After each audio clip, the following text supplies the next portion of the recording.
Officer ఆయన బాధపడేటోడంట. నా doctor గారు చూడలేదు ఏంటి వీళ్ళు తీసుకురాలేదు. అందుకని తెలిసిన వాళ్ళు ఎవరైనా ఉంటే లేదు అనేసి మా ఓనర్ అంటే మమ్మల్ని రిక్వెస్ట్ చేస్తుంది. మా హస్బెండ్ మీరు వచ్చి ఒక్కసారి అక్కడ కనిపించండి, ఆయన హ్యాపీ ఫీల్ అవుతారని సార్ వెళ్ళి రోజు ఏం చేసేవారు, అలాగే పరామర్శించి వచ్చేవారు. వాళ్ళకి కావాలని చూసినాక సార్ తెలిసిన వాళ్ళకి ఫీజు తీసుకునేవాడు కాదు. చుట్టుపక్కల వాళ్ళకి కానీ తెలిసిన వాళ్ళకి కానీ మన ఇంట్లో పనిచేసే వాళ్ళకి కానీ ఇంకో వాళ్ళకి ఎవరికైనా ఫీజు తీసుకునేవాడు కాదు. వాళ్ళకి కూడా ఫీజు తీసుకోలేదు. వాళ్ళ అభిమానంతో వాళ్ళ అబ్బాయి వెళ్ళినప్పుడు మా ఇంటికి బట్టి ఒక పుస్తకం ఇచ్చినారు, జ్ఞాన విద్య. అప్పుడు ఆ పుస్తకం పేరు నాకు తెలుసు అనుకోండి. ఆ పుస్తకం ఇచ్చి మమ్మల్ని వాళ్ళ పెళ్లి పెట్టి వాళ్ళ అబ్బాయి పెళ్లిగా ఆహ్వానించినారు. ఆ పుస్తకం ఆ విధంగా నా జీవితంలోకి వచ్చింది. ఆయన ధ్యానం చేయలేదు. అబ్బాయి మేడం ధ్యానం చేస్తున్నారు, ఎవరు ఇక్కడ నుంచి చదువుతారో అప్పుడు చేయలేదు. ఓకే సరేనా, అది షోకేషన్ తిరుగుతూ ఉంది. మేము కర్నూలుకి ట్రాన్స్ఫర్ సార్ పీజీ కోసం కర్నూలుకి వచ్చినాము. మేము ఏదైతే ఇల్లు ఫ్లాట్ కొన్నామో ఆ ఫ్లాట్ కొన్నాను కూడా అక్కడ ఆ స్థలంలో ఇష్టం లేదు. నాకు ఫ్లాట్ కొనడం ఇష్టం లేదు అనలేదు. నేను ప్రాపంచంలో ఉన్న వ్యక్తిని ఎవరికి ఇల్లు వాటి స్థలాలు ఇష్టం లేకుండా ఉండదు. నాకు ఇష్టమే, 10 ఇల్లు కాదు, ఒక ఇల్లు కోరుకుంటాం కదా. ఆ విధంగా నా ఇల్లు అక్కడ కొనడం ఇష్టం లేదు. ఎందుకు ఇష్టం లేదు, అది నా హస్బెండ్కి హాస్పిటల్కి దగ్గర లేదు, నా బాబు స్కూల్కి దగ్గర లేదు. ఏ ఆడపిల్లలు ఏం కోరుకుంటారు, పిల్లలకో భర్తకు దగ్గర తయారు నుంచి తింటామని అందరికి నేను కోరుకోము. అవునా, అది ఇష్టం లేకపోతే నా భర్త తీసుకున్నాడు. అప్పుడు అర్థం కాలేదు ఎందుకు తీసుకున్నాడో మీకు క్లాస్ జరిగేటప్పుడు తెలిసింది ఎందుకు. ఓకే నాకు అర్థం కదండి. అలాగే సరే అలా తీసుకున్నప్పుడు నా భర్తకు వాస్తు కూడా చీపేషన్గా తీసుకుంటున్నాం. ధ్యానం కాదు, భూమి గుండ్రంగా ఉంటుంది, వాస్తు లేదు భూమికి, మన బ్రెయిన్ ఇవన్నీ ఇంజెక్ట్ చేసినారు అనేది నాకు తెలియదు. మరి ఆ విధంగా బాధపడే సాయంత్రం ఒకసారి చూపించుకో. పొద్దున్న లక్ష్మీ అడ్వాన్స్ పోతుంది అంతే. ఆ బాధ నీకు ఎందుకంటే ఐవాన్ పిలిపీయడం చూపించడం జరుగుతుంది. ఓకే మేము ఇల్లు సర్దుతూ ఉన్నాం. కొన్నాక ఇల్లు సర్దుతాం కదా, అన్ని సర్దుతుంటే ఒక పెద్ద 4th ఫ్లోర్లో ఉంటాడు. ఆయన తర్వాత బుద్ధ పిరమిడ్ మాస్టర్. ఆయన పని వెంటనే షాపుకి వెళ్ళేలోపు ఒక 2 వికెట్లు అక్కడ అకౌంట్ వేసుకోవాలి. ఏంటి ఆ వికెట్లు, మనలాంటి వాళ్ళని జ్ఞానం చెప్పి ఆయన వెళ్ళిపోతాడు ఆయన షాప్. ఎందుకంటే అందరూ పిల్లలు సెట్ అయిపోయినారు. ఇంకా తన బాధ్యత ఏమి, నేను పొందిన దాన్ని 10 మందికి పంచాలనేది కూడా సంకల్పం ఉన్నటువంటి వ్యక్తి.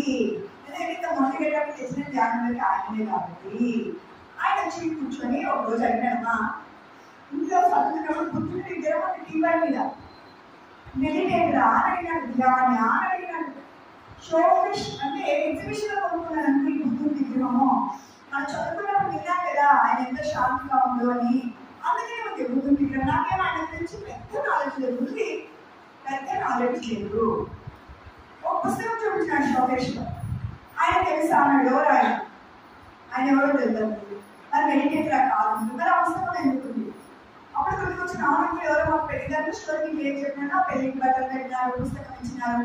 ఆయననే తిరుమల శ్రీరామ పత్రిజీ అన్నారు. నాకు తెలియదు అనుకున్నారు ఇలా ఇచ్చినారు. అది ఎందుకు నాకు తెలియదు కానీ ఎన్నో అందమైన బొమ్మలు నా షోకేష్ లో ఆ పుస్తకం మాత్రం అందులో తిరుగుతూ ఉంది అని అన్నాను. అమ్మ నాకు 10 నిమిషాలు ఇస్తావు తల్లి, నేను ధ్యానం ప్రాముఖ్యత చెప్తాను అన్నాడు. బాగుంటుంది కదా, నేను సత్తుకునేది నాకు మీరు కావాలి కదా. సరే అంటే చెప్పండి.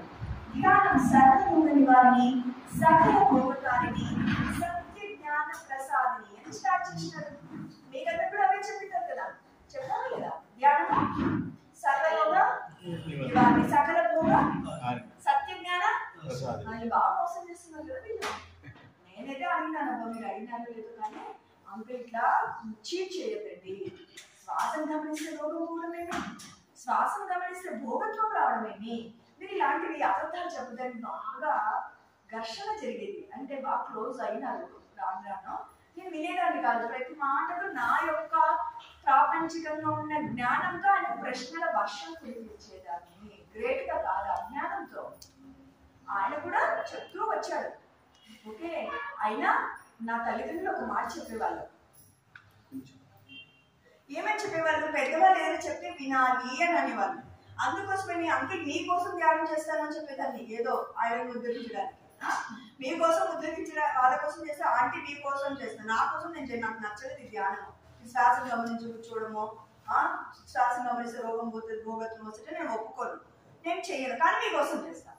వాళ్ళ పని ఏంటి, నువ్వు చేయడం కావాలి, నా కోసం చేస్తావు, ఎవరి కోసం చేస్తావు, ఆ చాలమ్మా నువ్వు చేయి చాలు. 20 నిమిషాలు. వాళ్ళ ఇంటికి వెళ్తే కబుర్లు చెప్పుకోవడం ఇష్టం మనకి, అంతే కదా. పని అయిపోయిందా, ఎవరు దొరుకుతారా, మంచి కూర్చొని కబుర్లు చెప్పుకుంటాం. ఎస్పెషల్లీ మా లేడీస్, అవునా, ఎన్ని విశేషాలు ఉంటాయో. అప్పుడే వచ్చేసినారా వీళ్ళు జెంట్స్ అనుకుంటాము, మనకి టైం అయిపోయింటుంది అప్పటికే. అప్పటికి 4 గంటలు అయిపోయింటది. అలా నేను కూడా ప్రాపంచికంగా చక్కగా కబుర్లు చెప్పుకుంటూ వాళ్ళ ఇంటికి వెళ్ళి బాగా పిలిచేవాళ్ళు కాబట్టి పిలిచేటోళ్ళు తెలియముంది. ఆయన కూర్చొని మాటలు చెప్పింది, అట్లా చేసి ఇట్లా చేసి ధ్యానం దగ్గర తీసుకొస్తాడు ఆయన. ఆయన పనేమి ప్రాపంచికత నుంచి ఆధ్యాత్మికతలో తీసుకెళ్ళి వినమే మొండిగట్టాలను. ఎన్ని వందల సంవత్సరాల నుంచి వాసనలో ఇవన్నీ మరి ఒక్కసారి పోగొట్టుకోలేమని ఆ మహానుభావుడు తెలుసు. కాబట్టి చిన్న పిల్లల్ని స్కూల్ పంపించాలంటే తండ్రి ఎలా ఆరాట పడతాడో, తపన పడతాడో, అలా ఆరాట పడిన గురువు నాకు ఈ అమాయకపు అజ్ఞానికి జ్ఞానవంతురాలుగా చేయడానికి ఆయన పన్న కష్టం అంతా ఇక్కడ కాదనే చెప్పుకుంటాను. మనిషి కనిపిస్తే నాకు కన్నీళ్లతో ఆయన కాలు కడిగినా తక్కువలే అని అనిపిస్తుంది ఇప్పుడున్న ఆనంద స్థితికి. దుఃఖంతో కాదు, ఆనంద భాష్పాలతో అటువంటి స్థితికి చేకూర్చున్నాడు. మరి ఆయన ఆటోటి తెచ్చి పుస్తకం ఇచ్చేవాడు, కానీ అన్నింటికి ఆపోజిట్ గాని ఎప్పుడైతే నా చేతికి తట్టబడితే రాలేదు సార్ పుస్తకం నా చేతికి రావడం జరిగింది. ఆయన ఒక గరికపాటి మాటలు ఎలా ఉంటాయో తట్టబడితే రాగలవు వారి మాటలు అలా ఉంటాయి. నేను గరికపాటి గారి ఫ్యామిలీ, ఆయన బాగా మాట్లాడతాడు. ఎవరిని ఏమంటారు, విడోని ఎందుకు అలా చూడాలి అని చెప్తాడు. కాకి పిల్లి ఎదుగుతున్న కానీ నచ్చింది. అవును పాపం, అవి జీవులు, వాటి వేస్తే మనం మొహాలు తిప్పుతాం, అవి వచ్చినాయని చికాకు పడతాము. అవి కూడా జీవులే కదా, ఏనుగైన ఒకటి, ఆవైన ఒకటి, కుక్క అయిన ఒకటి, పిల్లి అయిన ఒకటి. పిల్లి చూస్తే ఎందుకు లైకానే రకరకాలు ఉంటాయి. గరికపాటి యొక్క ప్రవచనాలను అలా కొంచెము ధైర్యం వచ్చా. వీళ్ళందరూ ఏం కదా మీ పెద్దగా మంచి మాట చెప్తున్నారు. అలానే తటబడి రాఘరావు సార్ పుస్తకం నా చేతికి వస్తే వీళ్ళెవరు కరెక్ట్ చెప్తున్నారు, బాగా చెప్తాడు. పుస్తకానికి సన్ రైజ్ చదువుతూ వచ్చినాను. అలా జరుగుతూ ఉండగా 2012 వెళ్ళి తీసుకుంటే 13, 14 సజావుగా సాగుతుంది, హాయిగా ప్రశాంతంగా సాగుతుంది. 15, 16 2 సంవత్సరాలు 3 సర్జరీలు జరిగినాయి. ఏమి 2 సంవత్సరాలు 3 సర్జరీస్ జరిగినాయి. ఒకటి లోపల గర్భసంచిలో గడ్డ, ఫైబ్రాయిడ్ అంటారు. ఓకే, లేడీస్కి ఆ ప్రాబ్లం ఉంటుంది. ఆ ఫైబ్రాయిడ్ తీసేసి లోపల హెర్నియా వచ్చిందంటే ఆ మజిల్ వీక్ అయిపోతుంది. అంతలా ఒకటి మోసి మెష్ చేసినారు. ఆ మెష్ సక్సెస్ కాక వాటర్ వస్తుంది. 3 సర్జరీలో ఆ మెష్ కూడా తీసేయాల్సి వచ్చింది. ఎప్పుడు మనకి డిప్రెషన్ వచ్చింది, 3వ సర్జరీ ఫెయిల్యూర్ అయ్యి ఆ సర్జరీ చేసిన భాగం మొత్తం ఒక సర్జరీ చేసిన భాగం మీకు అనుకుందాము, ఓకేనా. ఒక చిన్న చుక్క నుంచి ఇలా నా చేతి మీద చుక్క ఉంది, మీకు అది కనిపించదు, దగ్గరకు వస్తేనే కనిపిస్తుంది. అంత చిన్న చుక్కలో నుంచి వాటర్ వచ్చింది. మొత్తం ఈ మీద అంత చుక్కల నుంచి వాటర్ వచ్చింది. ఇరిటేషనే కదా. అట్లా 6 నెలలు నాకు అప్పటికి చాలా బాధ వేస్తుంది. ఎందుకు 2 ఏళ్ళు 6 నెలలు సర్జరీ జరుగుతుంటే ఏ ఆడపిల్లలకైనా భర్తకు, అమ్మకు, కొడుకుకు సేవ చేయడానికి ఉండాలని అనుకుంటాం. వాళ్ళతో చేయించుకోవడానికి ఏదో జ్వరం వచ్చింది 2 రోజులు బాగానే ఉంటుంది. కానీ 3 నెలలకు 6 నెలలకు ఆపరేషన్ చేయించుకొని 6 నెలలు మంచం మీద ఒక మూలలో పడి ఉంటే వాళ్ళని ఇబ్బంది పెడుతుంటే, సేవ చేసే తల్లితో, భర్తతో, కొడుకుతో ఇబ్బంది పెట్టిస్తుంటే బాధ అనేది కలిగి నాకు డిప్రెషన్ వచ్చింది. ఆధ్యాత్మికత ముందు ఆశ ఉంది, డిప్రెషన్ ఉంది, మూఢత్వం, మూర్ఖత్వం, వాస్తు అవన్నీ ఉన్నాయి. అన్నీ సాధారణ ఒక మనిషిలాగానే నేను కూడా ఉన్నాను. ఇప్పుడేం మేడం దేవత అయిపోయినారా అంటే మూర్ఖత్వం తొలగింది, అజ్ఞానం తొలగింది, జ్ఞానం వైపు అడుగులు వేస్తున్నాను. ఓకే, మరి ఆ విధంగా బాధలో ఉన్నప్పుడు అది సర్జరీ ఫెయిల్యూర్ అయ్యి 6 నెలలు డాక్టర్ కాడికి తిరిగినాను. ఎన్ని నెలలు? 6 నెలలు. ఆ డాక్టర్ కూడా ఒక ఛాలెంజ్. నా భర్త అనస్థీషియా డాక్టర్. మిగతా డాక్టర్స్ కన్నా అనస్థీషియా డాక్టర్కి ఏ సర్జన్ బాగా ఆపరేషన్ చేశారని బాగా అవగాహన ఉంటుంది. ఎందుకంటే ఈయననే అనస్థీషియా కదా, ఏ సర్జన్ ఎవరికైనా మంచి డాక్టర్ని చెప్పే వ్యక్తి తన భార్యని ఎవరికైనా వాళ్ళకి చూపించడు కదా. అలా మంచి డాక్టరే, గోల్డ్ మెడలిస్ట్, ఢిల్లీలో చదివిన డాక్టర్ దగ్గర నాకు చూపించినాడు. ఆయన కూడా కర్నూలులో ఫేమస్. కానీ నాకు ఫెయిల్యూర్ అయ్యింది. ఎవరి కర్మ? ఆయన సార్ గారి యొక్క విద్యలో లోపమా, నా కర్మలో భాగమా? నా కర్మలో భాగము, డాక్టర్ గారి లోపం లేదు. అవునా? తిరిగి అప్పుడు దుఃఖం వచ్చి నా గురువు దగ్గరికి వెళ్ళాను. పైన కదా ఉండేది, అంకుల్ ఏంటి ఆ పరిస్థితి అంటే, విశ్వానికి నువ్వు ప్రశ్నించినావు, ధ్యానం సర్వదూతని వాళ్ళని ఎలా అవుతుంది అన్నావు. ఇప్పుడు నీకే సమస్య వచ్చింది, సాధన చేసుకొని బయటపడు అని అన్నాడు. అప్పుడు నో క్వశ్చన్స్. ఎవరు చెప్పానో ఎవరు క్వశ్చన్ వేసేదాన్ని కదా. ఇప్పుడు మనకే సమస్య వచ్చింది, కింద మీద పడితే అక్కడికో ఉన్నాడు దేవుడు కూడా. అప్పుడు ఏం చేసినాను, బుద్ధ పిరమిడ్, మదన్ పిరమిడ్ వెళ్ళి 41 days మెడిటేషన్ చేసుకున్నాను. నా హస్బెండ్కి ధ్యానము, జ్ఞానులు, మహానుభావులు అంటే కాళ్ళు కొడతాను టైపు.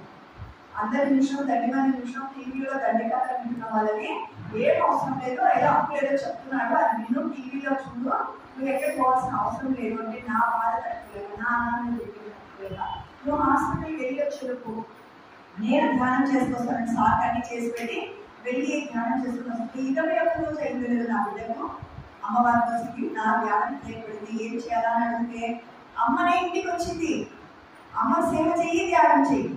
అలా చేసి 40 రోజులు చేసి నా ఆరోగ్యం నేను సంపూర్ణ ఆరోగ్యవంతురాలుగా చేసిన. డాక్టర్ గారు ఏం చేసినావు అమ్మా అంటే బల్లలాగా తయారైంది లోపల ఆ చీలికనే లేకుండా మెష్ చేసిన మెష్ని తీసేసినారు. ఆ మెష్ అవసరం లేకుండానే లోపల హీలింగ్ జరిగిపోయింది. చూసినారా, నన్ను కళ్ళు తెప్పించడమే కాకుండా నా లోపల అనారోగ్యం కూడా క్యూర్ అయింది. అవునా లేదా?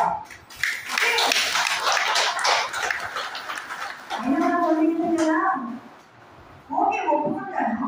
అని నా లోపల ఉండేవి వీళ్ళేమో ఆశ్రమ ట్రావెలింగ్ అంటారు, తాడై అంటారు, గురువులు ఉన్నారంటారు, ఆటో రైటింగ్ అంటారు, టెలిపతి అంటారు. ఇవన్నీ ఎంతవరకు బాగా అనుగుణం చెడ్డగా ధ్యానం చేసి బాగా స్వాధ్యాయం చేసి సజ్జన సాంగత్యం చేద్దామనేప్పుడు నా బిడ్డ కోసం నేను హైదరాబాద్ పోవాల్సి వచ్చింది.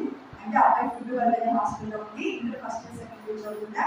మేము ఇక్కడ భార్యాభర్తలు ఒక అండర్స్టాండింగ్ వచ్చి ఒక 2 ఏళ్ళు బాబు కోసం ఒక అపార్ట్మెంట్ తీసుకుని ముందు నేను తిరుగుతాను శని ఆదివారాలు అని చెప్పి అది ఒక అండర్స్టాండింగ్ ఉంటే ఆడవాళ్ళకి లోపల దిగులు ఉంటుంది కదా, ఇలా వీళ్ళని వదలేమో వీళ్ళని వదలేము. మరి లోపల తర్జన భర్జన పడిన అంతరంలోంచి ఒక వాణి వినిపించేది, శిరము శిల్పంగా మారడానికి వెళ్తున్నావు. మనకి ఎప్పుడు తెలియదు, ఈ అంతర్వాణి తెలియదు, ఈ అంతర్వాణి ప్రభుత్వము తెలియదు. నా గురువు అంటే మనం ఇప్పుడు సార్ ఎలా మీకు మాకు బుద్ధపడిన రామమోహన్ సార్ అలా ఆయన వచ్చినప్పుడు కలెక్షన్కి వచ్చినప్పుడు సార్ నాకు ఇలా వినిపిస్తుంది, నేను వెళ్ళాల్సి వచ్చిందంటే అమ్మ నువ్వు ఆ టైం బాగా సద్వినియోగం చేసుకో, ధ్యానం చెయ్యి, స్వాధ్యాయం బాగా చెయ్యి అంటే బాగా తల్లి పుస్తకాలు పట్టుకొని వెళ్ళాను. బాబు పొద్దున 7 వెళ్తే రాత్రి 7 తెలుసు చైతన్య నారాయణ మీకు తెలియదా? బాగా తోముతారు. మనము ఆయన టీవీ చూడకుండా నేను ఏం చేశానంటే 10 గంటల అన్ని పనులన్నీ ముగించుకొని 4 గంటలు మొదలుపెట్టి 6-8 గంటలు గంటలు ధ్యాన సాధన చేసేదాన్ని. ఒక సిట్టింగ్లో కూర్చోవాలనుకుంటాను. వీళ్ళు ఒక సిట్టింగ్లోనే మహత్యాలు తెలుస్తాను కదా, అన్ని టెస్టింగ్లోనే వచ్చినాను.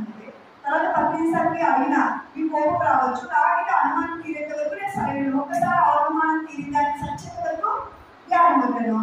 ఆయన కూడా అంటారు పిరమిడ్ స్పిరిచువల్ సొసైటీ అంటే పిరమిడ్ మెడిటేషన్ ఛానల్ ఎలానో సైన్స్ అంటే అధ్యయనం చేయి. సైన్స్ అంటే ఏం చేస్తామో ఎక్స్పెరిమెంట్ చేస్తామా లేదా అలా సార్ కూడా చెప్పేవాడు. సార్ కూడా ఎక్కడ ఎక్స్పెరిమెంట్ చేయి, అప్పుడే నేను తప్పు నేను చెప్తున్నాను ఎందుకు తినవు అని అంటే సార్ ఇప్పుడు అలా నేను ధ్యానం చేస్తూ ఎన్నో విషయాలు తెలుసుకుంటూ నా అందరిలో ఎన్నో ప్రశ్నలు ఉదయించేది. ప్రాపంచికంగా సమస్యలు కావచ్చు, ఆధ్యాత్మిక ప్రశ్నలు అందరూ వచ్చి జవాబు వచ్చేది. సబ్జెక్ట్ దగ్గర జవాబు వచ్చిన డౌటే. నా అంతర్వాణి చెప్తుంది, నా అందరిలో పరమాత్మ పలుకుతుందని నాకు తెలియలేది.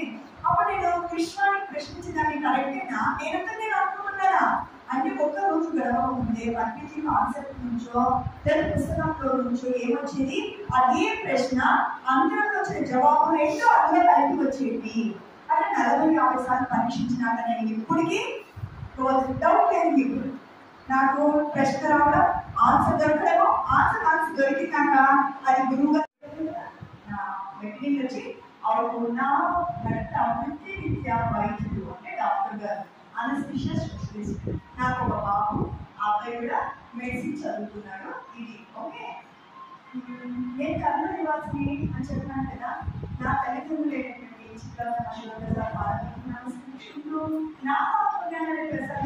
సీనియర్ మోస్ట్ మాస్టర్ ప్రభాకర్ గారిని నమస్కరించినప్పుడు నా జ్ఞాన ప్రచారాన్ని సహాయ సహకరిస్తున్నా నా పత్రికను నమస్కరించుకుంటూ ఇంకా ముందుకు వెళ్ళిపోతుంది. ఓకేనా? నేను మీరందరూ చక్కగా ఎలా వచ్చినారో తెలియదు, కానీ నేను మాత్రం